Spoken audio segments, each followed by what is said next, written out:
예, 오늘은 역대하 17장에서 아사 왕의 아들인 여호사밧 왕을 저희가 만나게 되는데요. 역대하의 관점이 좀 역대기의 관점이 열왕기 상하의 관점과 좀 다른 부분이 있다라는 걸 이미 말씀이 드렸는데, 특별히 역대하에서 가장 훌륭한 왕으로 그려지고 있는 인물이라면 누굴까라고 질문을 해보면, 물론 히스기야가 그렇습니다. 다윗과 솔로몬을 제하고 나면 히스기야에 대한 기록이 가장 많이 기록돼 있고, 그리고 히스기야의 삶에 많이 이렇게 포커스가 돼 있는데요. 히스기야 다음으로 가장 많은 그 분량이 할애돼 있는 그러한 왕은 누군가? 놀랍게도 여호사밧 왕입니다. 여호사밧 왕.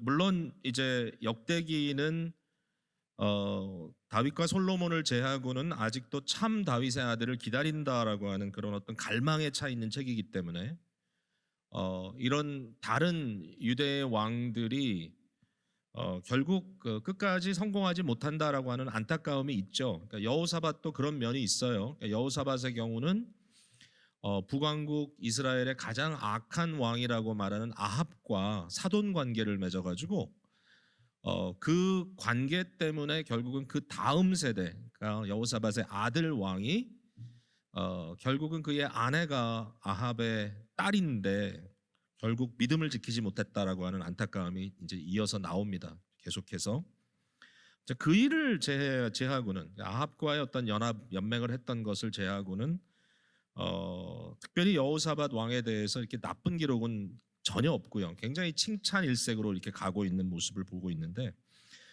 특별히 17장, 우리가 지금 읽은 17장에 보면 여호사밧이 두 개의 큰 업적을 여기에 이제 했다고 그려져 있다라는 거죠. 첫 번째 업적은 무엇인가 하면요, 굉장히 단단한 이 군사력을 키웠다라고 하는 업적입니다.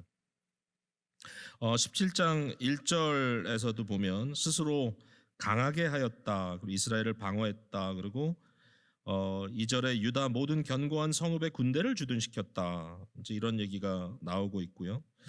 12절에 보면 요새와 국고성을 건축했다. 그래서 결국 전쟁을 잘 대비하고 나라가 든든히 설 수 있도록 했다라고 하는 말을 쓰고 있고요.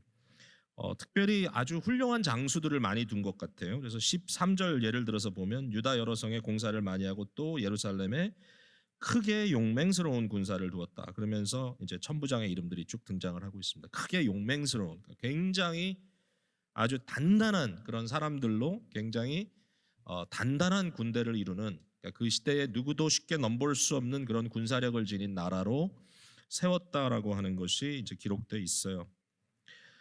근데 이제 이게 좀 아이러니가 있습니다. 왜냐하면은 그 여호사밧이 그 기록되어 있는 이 내용 중에 전쟁이 뭐 크게 한 두 개 정도 나오는데, 하나는 아합 왕과 같이 연합해서 아람과 싸우는 전쟁이고요. 그 다음에 20장에 나오는 전쟁은 그 주위의 나라들이 연합해서 이제 유다를 쳐들어오는 이러한 이제 전쟁입니다. 그래서 사실은 첫 번째보다는 둘째가 훨씬 더 좀 위급한 상황이긴 합니다만은, 이제 첫 번째 전쟁에는 어떤 상황이 벌어지냐면은 아합이 여호사밧이 그 왕의 이렇게 모습으로 이렇게 입고 있으니까 이제 아합인 줄 알고 여호사밧을 죽이려고 할 때 그가 너무너무 다급한 마음으로 소리를 질렀어요. 그때 여호와께서 그를 도우셨다. 하나님이 그 적들을 감동시켜서 그들이 떠나게 했다, 이런 이제 기록이 나옵니다. 그 다음에 이제 20장에는 이제 큰 전쟁이 나오는데, 이제 포인트는 뭐냐면 이러한 전쟁 중에 여호사밧의 군사력이 강했기 때문에 전쟁을 이겼다든지, 아니면 뭐 나름 어려운 전쟁이었지만 참 선방했다든지, 뭐 이런 얘기는 전혀 없어요. 그러니까 사실은 이 용맹한 군사라 할지라도 칼을 빼들었다는 말조차 나오질 않습니다. 그러니까 이 군사력은 여호사밧이 나라를 세우고 그 나라를 구하고 한 그 일에 사실은 별로 영향을 주지 못했던 거죠. 물론 뭐 역할은 있었겠지만, 그러나 매 전쟁을 하나님의 도우심으로 기적같이 이기는 그런 내용이 나옵니다. 특별히 20장에 나오는 전쟁은 여호사밧이 이렇게 보니까 도저히 뭐 이길 수가 없거든요. 예, 그가 하나님 앞에 이렇게 이제 고하는 장면이 나옵니다. 우리를 치러 오는 이 큰 무리를 우리가 대적할 능력이 없고 어떻게 할 줄도 알지 못하옵고 오직 주만 바라보나이다. 그래서 하나님께 이제 기도하는데 이제 이러한 장면이 나온 이후에 하나님께서 이 유능하고 아주 단단한 이 여호사밧의 군대에게 뭐라 하냐면 너희가 싸울 것이 없다. 그리고 도리어 레위인들 중에 노래하는 이 찬양대들을 앞세우고 저들의 찬양이 하늘에 울려질 때 적군들이 물리쳐지는 아주 뭐 기가 막힌 그런 이 기적의 역사가 등장을 하는 거예요. 제가 뭐 어느 예를 들어서 교회에서 찬양대 헌신 예배를 하는데 좀 설교해 주세요. 뭐 이런 경우가 가끔 있었거든요. 그런 때 본문으로 채택했던 게 역대하 20장이었어요. 왜냐하면 이 찬양의 능력이 칼의 능력보다 강하다. 그래서 하나님께서 영광을 받으시고 그의 능력이 나타날 때 얼마나 멋진 일들이 벌어지는지 우리가 그런 어떤 자부심을 가지고 좀 주께 찬양했으면 좋겠다. 이제 이런 이야기를 했는데 포인트는 뭐냐면은 용맹한 군사들을 세우고 또 군대를 이렇게 키웠지만 그러나 결국 그게 여호사밧을 구원했던 것은 아니었다. 그 다음에 여호사밧의 그럼 두 번째 중요한 업적은 뭐냐라고 했을 때 그 업적을 바로 여기 7절부터 9절까지 기록되어 있는 예루살렘에 머물러 있던 것이 아니라 여기 16명의 이름이 나오는데 16명의 레위인과 방백들 율법에 아주 능숙한 사람들을 아마 이제 후대에 나오는 에스라 같은 율법사였겠죠. 이런 사람들을 유다의 각 마을로 보내서 저들이 다니면서 백성들을 율법으로 지도하도록 하나님의 길로 인도하도록 했다라고 하는 바로 그 내용입니다. 근데 사실 이와 비슷한 내용이 이제 19장에도 등장을 하는데요. 여호사밧 자신이 예루살렘을 떠나서 각 지역으로 두루다니면서 여호와께 돌아오도록 사람들의 심령을 불러내는 그런 내용도 나오고 그 다음에 이 율법의 기초 위에 서가지고 각 성마다 재판관들을 파송해가지고 그 재판관들이 율법의 공의로움대로 사람들을 심판하도록 그때 이제 당부하는 말이 뭐냐면은 심판하되 사람들을 위하여 심판하지 말고 여호와를 위하여 심판하라. 그건 무슨 얘기인가 하면은 하나님을 바라보고 그의 말씀에 집중해서 공의로부터 비껴가지 않도록 사람들 뇌물 받고 이렇게 하지 말고 정직하게 해라. 이제 이런 말씀을 했는데 그로 인해서 백성들이 굉장히 단단해진 것 같아요. 그러니까 이런 그 내용이 저로서는 굉장히 그 아주 특별하게 느껴졌습니다. 제가 이제 그 말씀을 좀 더 전개하겠지만, 자 먼저 앞서 얘기한 군대를 강하게 키운 것이 실제로 전쟁에 큰 의미가 없었다라고 제가 말씀을 드렸다면, 이처럼 이것은 이제 전쟁을 위해서 군사를 키운 건 아닌데 사람들을 율법으로 무장시켰거든요. 율법화. 근데 어떤 결과가 나타나냐면은 20장 전쟁에 가서 보면은 놀라운 그런 기사가 나와요. 그러니까 예루살렘과 온 유다 사람들이 모여요. 20장 5절을 한번 보실래요, 여러분? 5절에 보면 여호사밧이 여호와의 전 셋들 앞에서 유다와 예루살렘의 회중 가운데 섰다. 그러니까 이 구약 교회죠. 구약 교회가 모였습니다. 지금 제가 그 얘기 이제 좀 이따 좀 더 설명할게요. 근데 또 13절을 한번 보세요. 13절. 유다 모든 사람들이 그들의 아내와 자녀와 어린이와 더불어 여호와 앞에 섰더라. 그러니까 장정들만 선 것이 아니라 여기에 남자들, 아내들 그리고 아이들까지 다 섰어요. 그래가지고 이 서 있는 이 무리들 앞에 유다의 모든 백성들이 예루살렘에 모여서 서 있는 이 전쟁통에 저들이 뭐 지금 도망가도 뭐 부족할 텐데 도리어 모여서 예루살렘에 모여서 군대가 아닌데 아이들까지 모여가지고 여호와 앞에 서서 여호사밧이 저들을 격려하는 말을 듣고 그 다음에 여호사밧이 대표로 하나님 앞에 간구하며 기도하는 이 자리에 있었다는 거죠. 여러분 제가 이게 굉장히 좀 의미가 있다 생각하냐면 이게 우리에게 떠오르는 다른 장면들이 있지 않습니까? 솔로몬이 성전을 짓고 낙성식을 할 때 성전 앞에 제단 앞에서 모든 백성들이 모여서 솔로몬의 말과 솔로몬의 기도 소리에 동참하지 않습니까? 그런 장면이 그대로 연상이 되는 거죠. 백성들이 단단하게 이 자리를 지키고 두렵고 떨지 아니하고 도리어 하나님께 나아가는, 그래서 도리어 왕이 힘을 얻는 이러한 장면이 벌어졌다라고 하는 거고요. 역대기의 관점에서 봤을 때는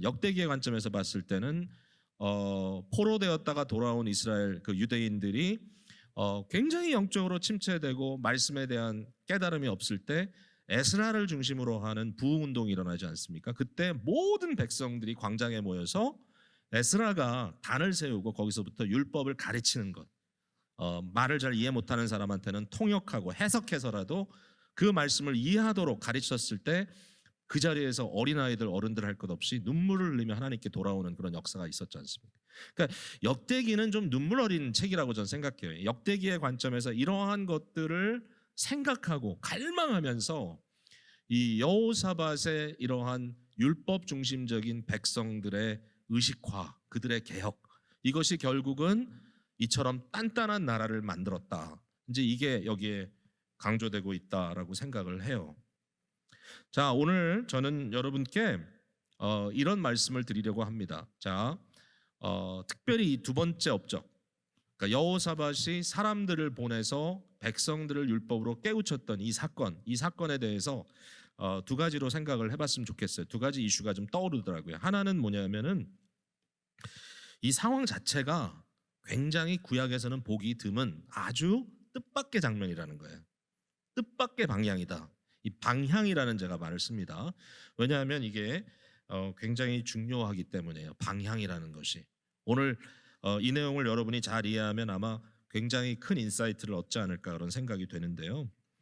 자, 제가 이 구약 이 회중을 구약 교회라고 불렀습니다. 구약 교회입니다. 우리 개혁주의 신앙, 우리 언약 신학의 틀에서는 구약 성도들도 교회고요. 그러나 저들은 이제 이스라엘 민족 중심적으로 모였고요.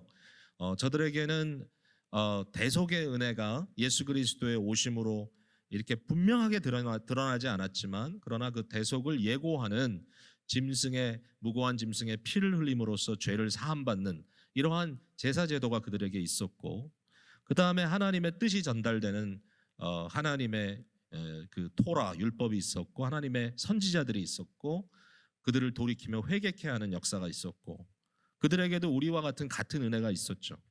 예수 그리스도와 별개의 공동체는 아닙니다. 성령께서 예수 그리스도의 대속의 사역을 우리는 지금 그리스도의 오심 이후 2000년 이후잖아요. 여전히 성령께서 우리에게 적용하시는 것처럼 이걸 시간적으로는 거꾸로 구약 성도들에게도 모든 택함 받은 성도들이 그리스도에 의하여 구원받도록 적용해 줬다는 것이 우리의 신학입니다. 그래서 저들도 그 짐승의 제물을 드렸을 때 사실은 짐승의 피가 그들을 씻은 것이 아니라 그것이 믿음으로 행해졌을 때 그리스도의 보혈의 피가 그들을 씻었다고 우리가 믿는 거죠. 그래서 이들도 역시 회중인데 우리는 신약 회중입니다. 우리는 신약교회, 우리는 새 언약교회, 저들은 구언약교회 이렇게 말할 수 있는데, 구원 역사의 관점에서는 사실 큰 차이가 있죠. 우리는 예수 그리스도가 오신 이후에, 그러니까 구원의 대속의 역사가 성취된 이후에 있는 교회이기 때문에 굉장한 프리빌리지가 있죠. 특권이. 그럼에도 불구하고 하나님께서 택하신 백성이라는 점에서는 동일합니다. 그래서 천상의 교회는 12장로가 아니라 24장로가 있습니다. 구약의 12지파와 신약의 12사도로 대표되는, 그래서 모든 게 다 통합되는 이런 그리스도의 주권 아래 우리가 있는 것인데, 근데 구약교회와 신약교회에 굉장히 중요한 차이점이 있어요. 그게 뭐냐면은 구약교회는 방향성이 이렇게 구심점을 향하여 갑니다. 그러니까 안으로 모인단 말이죠. 그 구심점은 뭐냐면은 예루살렘입니다. 구약교회는 계속 모이라고 했어요. 순례의 길을 가야 돼. 그래서 구약의 성도들은 의도적으로 1년에 3차례씩 명절을 당하면 예루살렘으로 가야 하고, 예루살렘에 가야 제사를 드리고, 예루살렘에 가야 성전을 만나고, 예루살렘으로 들어가야 예배가 이루어지는 어떤 공동체적 셀레브레이션이 이루어지는 이 모여드는 그러한 구심적 어떤 힘이 발휘되는 그러한 신앙 형태였다면, 결국은 모이고 예루살렘으로 가는데 마지막 남은 자가 누굽니까? 예수 그리스도십니다. 그죠? 아브라함과 다윗의 후손 예수 그리스도가 결국 예루살렘에 오시고, 그가 예루살렘에서 십자가의 대속의 죽음을 죽으시고 부활을 승천하시죠. 근데 우리 예수님께서 대속의 사역을 이루시는 그 과정, 또 제자를 부르시는 과정과 그 이후에 어떤 일이 벌어지냐면요, 이제는 모이라는 말보다는 이제는 가라는 말씀을 하시는 거예요. 그래가지고 12제자를 부르시고도 저들을 훈련하셔서 보내고, 그 다음에 무엇보다도 부활하신 예수님께서 마태복음 28장에 보냅니다. 가라. 어디까지? 모든 족속에게 가라. 예루살렘에 머무는 게 아니죠. 대표적인 구절이 사도행전 1장 8절이죠.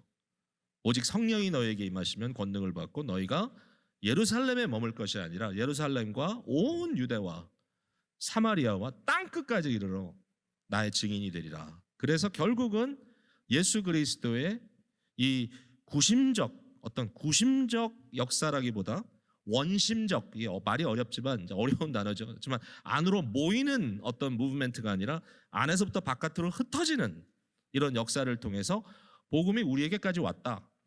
이게 이제 신약적 교회의 방향입니다. 우리는 이 부분이 굉장히 중요한데요.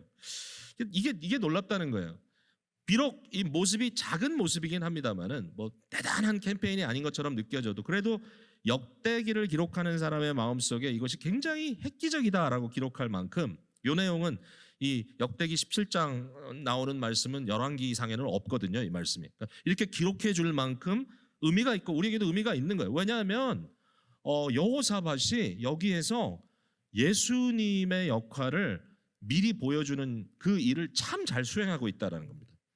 그러니까 구약 성경에 나오는 어떤 일반적인 방향성을 역행하는, 파라다임의 일대 도전하는 이러한 역사가 오늘 본문 속에 쓰여져 있다. 결국은 여호사밧이 예루살렘으로 사람을 불러들이는 것이 아니라 사람들을 바깥으로 파송하고 나아가서, 또 자기 자신도 밖으로 나아가서 저들을 하나님께 돌아오라고 외치는 이제 이러한 어떤 선교적 역사가 여기에 이제 등장을 한다라는 것이 저는 이게 굉장히 특별하다고 느꼈습니다.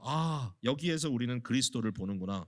예수님께서 마태복음 10장의 제자들을 부르시고 뭐라 그러죠? 유대의 모든 고을로 다니면서 하나님 나라를 선포하라 그랬습니다. 바로 그 모습 아닙니까 이게? 그러니까 결국은 그 그리스도가 땅끝까지 이르러 복음을 전하라고 하시는 이 말씀, 99마리 양을 여기 두고 한 마리의 잃어버린 양을 위하여 파송되어 나가는 이런 모습이 여기 나오는 겁니다. 그 당시 그때는 예루살렘 공동체 계속해서 예루살렘 공동체를 외쳤는데, 놀랍게도 여호사밧의 리더십 아래서 예루살렘 공동체가 온 유대 공동체로 바뀌어지는 이러한 모습이 여기에 등장하고 있다. 저는 이게 너무너무 중요한 모습이라고 생각해요.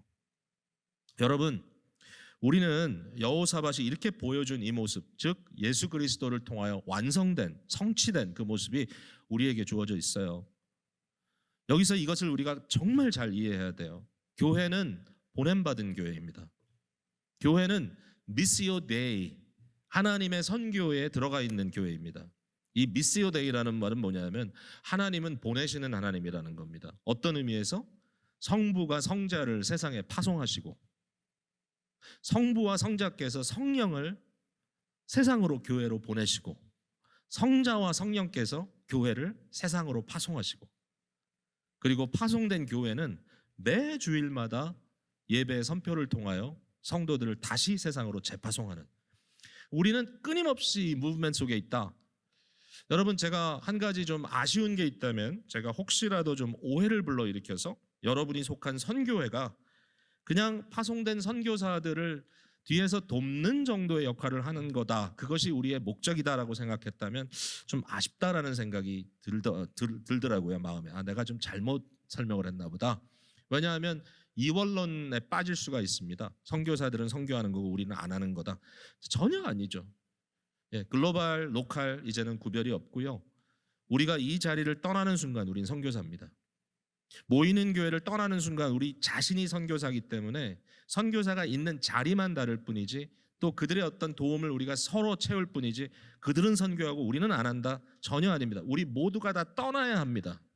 매번 떠나야 하는 거예요. 매 순간 우리에게 편안하고 안일한 자리를 떠나는 것이 선교적 삶인데, 이것이 선교회 또는 전도회에서 매일매일 격려되고 셀레브레이트 돼야 될 것이다 라는 생각을 해봅니다. 요즘에 선교사님들 멀리 계신 분들 돕는 게 이렇게 쉽지가 않죠. 여러분 모이기도 어렵고. 그러나 지금 이 순간이야말로 우리의 선교적 자아상을 다시 한번 확인해야 될 중요한 시기라고 생각합니다. 하나님의 나라는 역동적으로 퍼져나갑니다. 자리에 머물러 있는 게 아니거든요. 빛을 밝힐 때 등불을 켜면 상 아래 놓는다든지 무엇으로 덮어놓지 않습니다. 예수님 말씀하셨죠? 상 위에 올려놓습니다. 그 빛이 어두운 방을 구석구석 비춰냅니다. 예수님께서 말씀하셨습니다. 하나님 나라는 누룩과 같다. 떡을 빚을 때, 빵을 빚을 때, 그 빵을 만들 때 거기에 반주에다 누룩이 들어가면 빵 전체를 불려 영향을 미친다. 하나님의 나라는 겨자씨와 같다. 겨자씨가 작은 씨지만 그러나 생명을 뿜어낸다.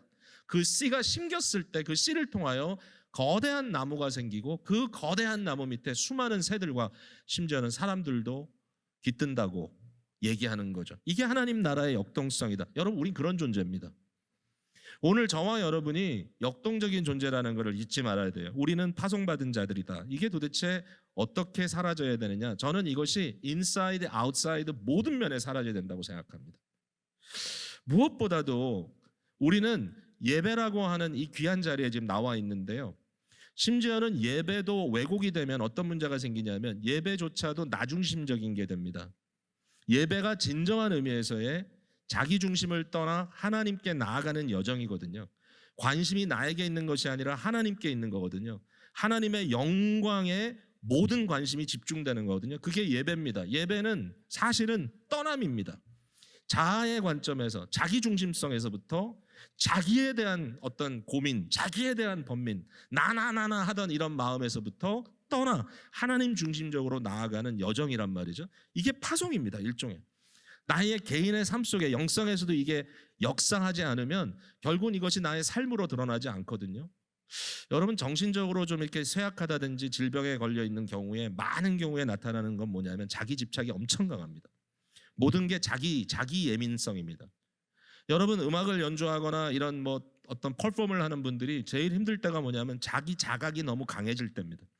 사람들의 눈이 너무 보여서 시선에 자기가 위축될 때 어렵습니다. 그런데 자기를 잃어버리고 자기를 상실하고 내가 하고자 하는 어떤 그것에 빠지고 무언가 나보다 더 거대한 현실 속에 내 자신을 집어던질 때 진정한 역사가 일어나거든요. 여러분, 하나님 나라는 그런 거예요. 그래서 우리가 그렇게 하지 않으면 섬길 수가 없어요. 내가 이렇게 하면 사람들이 뭐라 그러지 않을까? 내가 이렇게 하면 사람들이 뭐라 그럴까? 여러분, 공격을 몇 번 받다 보면 위축됩니다. 예, 선교사도 핍박받고 추방당하고 하면은요 아주 디프레싱 됩니다. 그러나 그럼에도 불구하고 끊임없이 도전하는 것은 우리가 파송받은 존재이기 때문에 그렇다는 겁니다. 여러분, 끊임없이 머릿속으로 생각하세요. 내가 어떻게 하나님의 나라를 위해서 할까? 날 위해서 무엇을 먹을까, 무엇을 마실까? 그것 근심하지 마시라는 겁니다. 뭐 나름대로 자기 사업도 잘 키워야 되고 하지만 그것조차도 하나님 나라 관점에서 생각하세요. 내가 어떻게 사람들을 복되게 할까?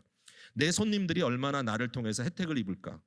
내가 만약에 집에서 손주들 아이 보고 있다 그러면 어떻게 하면 내가 이 아이들을 조금이라도 더 신앙적으로 아름답게 양육할까? 그런 고민들 하시면서 주는 것, 가는 것, 파송된 것, 섬기는 것, 여기에 끊임없이 자기 자신을 들이다 보면 나도 모르는 사이에 내 자신이 굉장히 확장된 것을 경험할 수 있을 겁니다.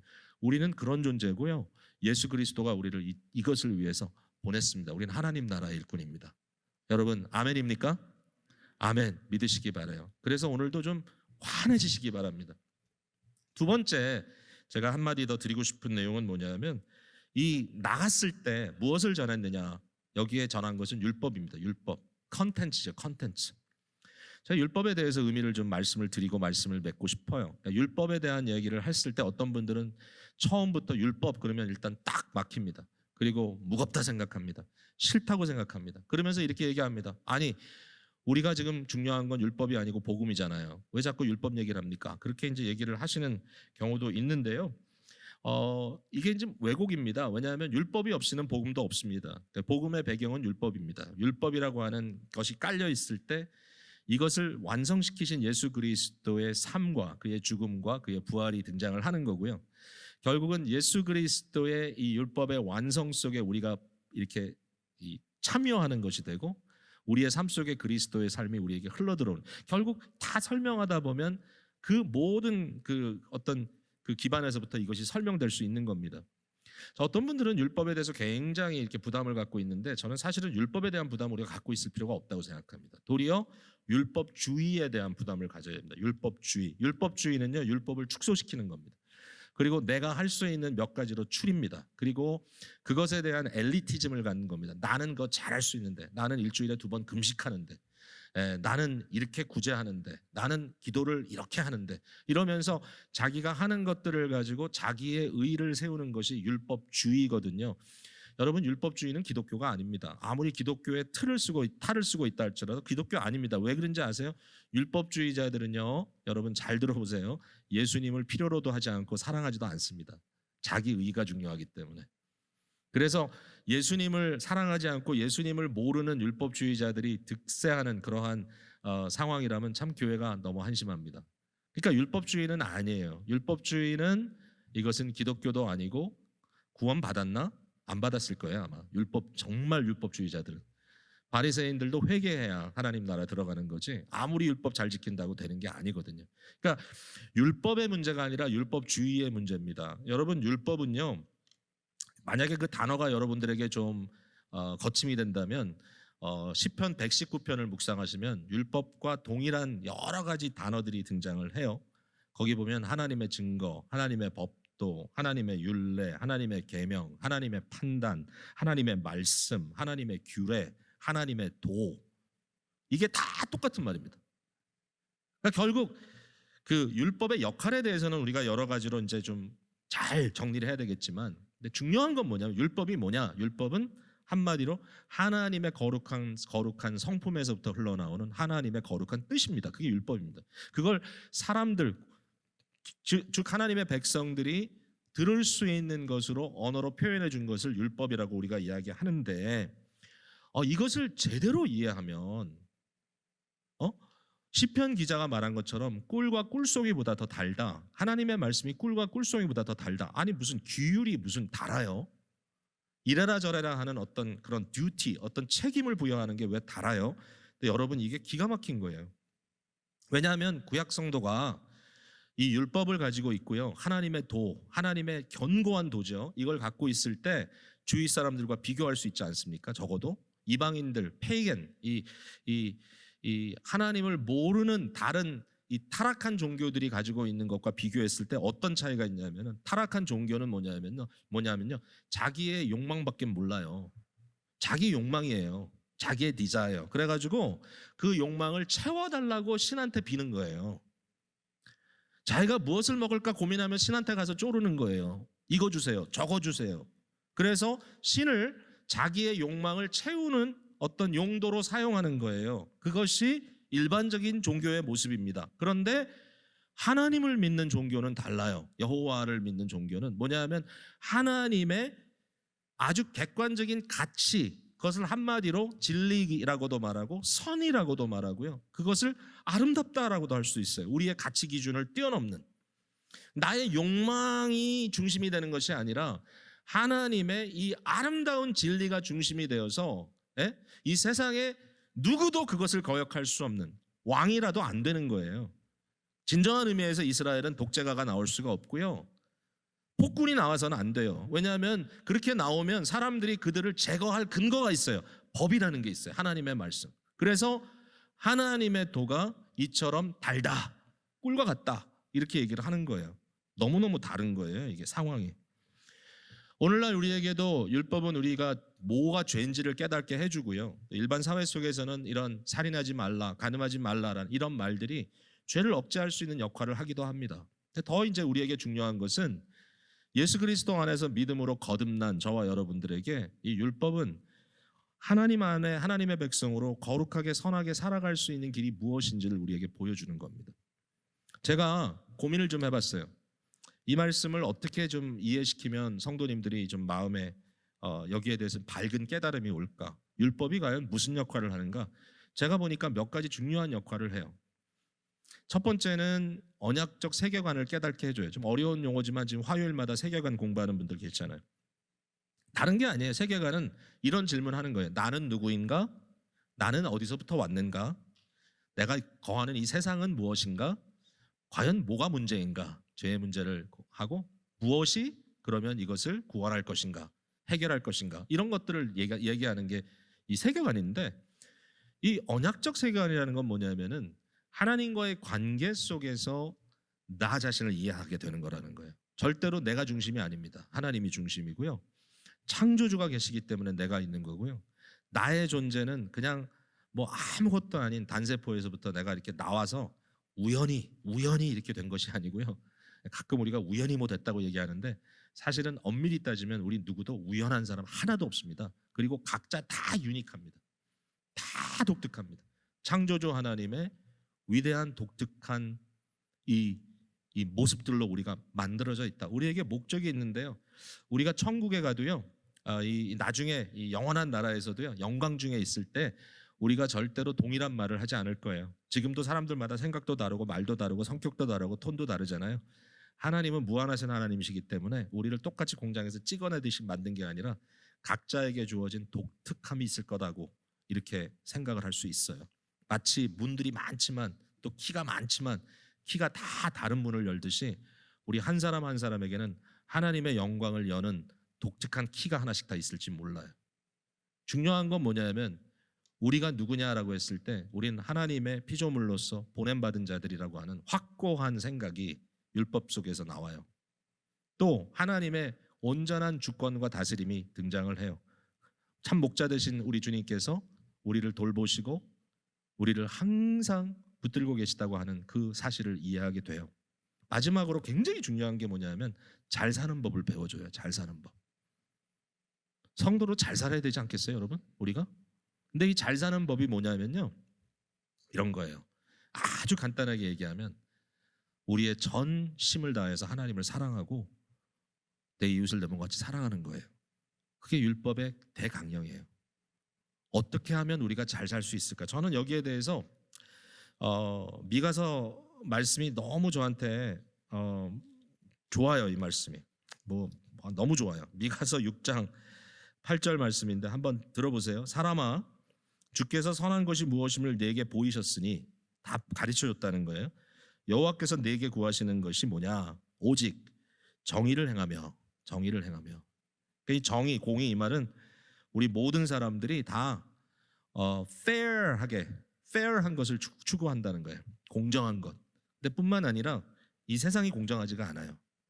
이 세상은 내가 죄를 질 뿐만 아니라 세상의 죄들로 인하여 내가 죄의 피해자가 되기도 해요. 빅팀이 생겨요. 이 세상에는 그러므로 모든 사람에게 fair하지 않고 어떤 사람들은 주변으로 밀려나 있고 어떤 사람들은 불필요하다고 이렇게 사람들이 내놓은 사람들도 있어요. 과부와 고아들이에요. 장애우들이에요. 가난한 자들이에요. 인종적인 차별의 대상자들이에요. 이런 사람들이 이렇게 밀려나 있어요. 공의롭지 않아요. 공의를 행한다는 건 뭐냐면은 이처럼 죄로 인하여 피해자가 된 사람들에게 신원해주는 역할을 한다는 거예요. 이게 우리의 사명이라는 거예요. 가슴이 뜨거워지지 않아요, 여러분? 하나님이 왜 우리를 만드셨는가? 왜 만드셨는가? 오직 정의를 행하며 인자 곧 긍휼, kindness, mercy 이것을 사랑하며 사람들을 긍휼히 여기는 내 자신을 떠나 남들을 돌봐줄 수 있는 마음, 섬김, 멋진 삶이라는 거예요. 우리 머릿속에 어떻게 하면 내가 좀 뭐 맛있는 거 먹어볼까 아니라 어떻게 하면 저 사람에게 좀 맛있는 걸 먹여볼까. 이게 숭고한 부모의 마음이잖아요. 어머니의 마음이잖아요. 이 마음인 거예요. 완전 달라요. 그 다음에 겸손하게 내 하나님과 함께 행하는 것이 아니냐. 겸손하게 하나님과 동행하는 것이다. 이게 율법이에요. 율법의 그 핵심이에요. 여러분 이렇게 사는 게 아름답지 않아요? 에? 아니 뭐 하나님 믿는다고 하는데 세상에서 뭐 권력 가졌다고 떵떵거리고 말이죠. 오늘날 미국의 정치하는 지금 상황 모습 보면 너무 답답하잖아요. 거기 하나님이 어디 있어요? 거기 신앙이 어디 있어요? 그냥 이용할 뿐이지. 공의가 어디 있어? 긍휼이 어디 있어요? 겸손이 어디 있어요? 안 보이잖아요. 추한 거예요. 그런 모습들은 성도들에게 그런 모습이 보여서는 안 되겠죠. 근데 뭐 쉽진 않죠. 우리도 변해야 되는 날마다 이 방향을 향하여. 자, 제가 이제 마무리합니다. 그러면 오늘날 우리에게 이 여호사밧 시대의 율법을 전했던 것과 다른 또 하나의 놀라운 장점이 뭐냐라고 하면 구약 성경의 율법은 돌 위에 세운 율법입니다. 물론 뭐 두루마리가 있었지만 결국 돌 위에 세웠거든요. 새겼거든요. 근데 우리에게 주어진 율법은 예수 그리스도로 성육신하셨습니다. 그러니까 예수님이 인격을 입고 인격자로 오셨습니다. 예수님은 말씀이 육신이 되신 거잖아요. 그리고 말씀이 육신이 되신 그리스도께서 인격적으로 과연 하나님의 율법을 성취하는 것이 무엇인가를 온전히 보여주셨고요.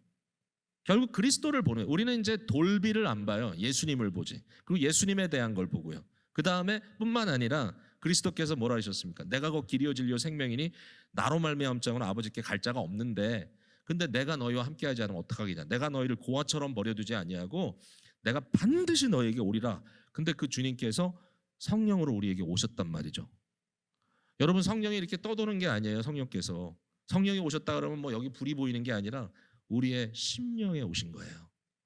각자의 마음에 성령께서 오셔서 여러분들의 생명을 지금 주관하고 계신 거예요.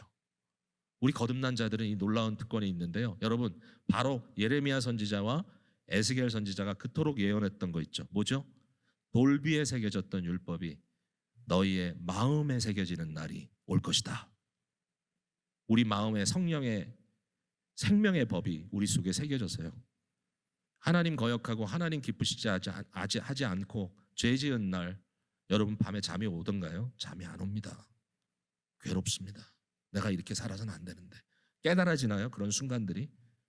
성령께서 역사하시는 거예요. 단순히 양심의 작용이 아니에요. 그 이상의 성도들은. 그래서 어떡하죠? 한밤중에도 무릎 꿇고 주님께 회개합니다.